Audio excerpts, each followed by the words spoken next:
விக்கிரவாண்டி இடைத்தேர்தலுக்காக வேட்புமனு தாக்கல் செய்ய வந்த 3 சுயேட்சை வேட்பாளர்களிடையே வாக்குவாதம் ஏற்பட்டிருக்கிறது. இதனை நாம் உடனுக்குடன் நேரலையில் பார்த்து வருகிறோம்.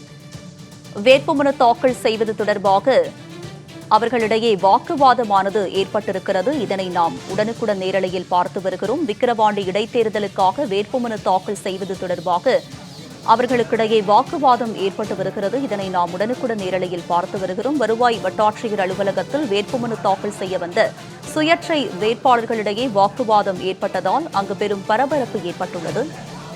இது பற்றிய கூடுதல் விவரங்களோடு இணைகிறார் எமது செய்தியாளர் பரணி. அவரிடம் விவரங்களை கேட்டு பெறலாம். பரணிராஜ், சொல்லுங்க, வேட்புமனு தாக்கல் செய்ய வந்தவர்களிடையே வாக்குவாதம் ஏற்பட்டிருக்கிறது. இதற்கு என்ன காரணம்? இது பற்றிய விரிவான விவரங்களை பதிவு பண்ணுங்க.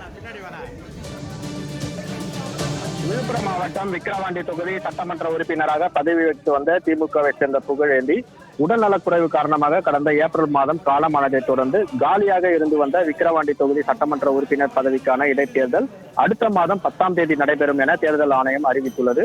அதன்படி விக்கிரவாண்டி சட்டமன்ற தொகுதி இடைத்தேர்தலுக்கான வேட்புமனு தாக்கல் இன்று தொடங்கியிருக்கிறது. சற்று நேரத்துக்கு முன்பாக தொடங்கியிருக்கிறது.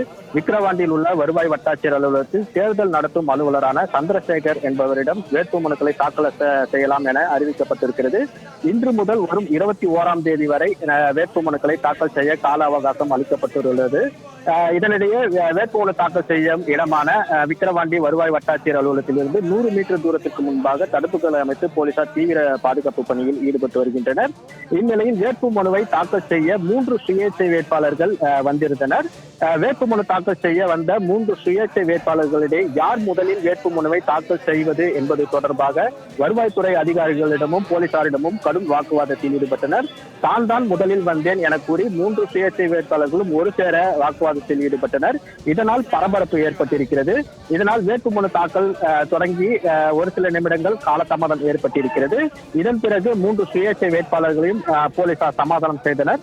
இதனைத் தொடர்ந்து தருமபுரி மாவட்டம் பெண்ணாகரத்தை சேர்ந்த அக்னி ஈஸ்வரன் என்பவரை முதல் ஆளாக வேட்புமனுவை தாக்கல் செய்ய போலீசார் தற்போது அனுமதித்திருக்கின்றனர். அவர் ரூபாய் நோட்டுகளை மாலையாக அணிந்தபடி வந்து தற்போது தேர்தல் நடத்தும் அலுவலர் சந்திரசேகரிடம் தனது வேட்புமனுவை தாக்கல் செய்து வருகிறார். ஓமா, உங்களுடைய விரிவான விவரங்களுக்கு நன்றி பரணி.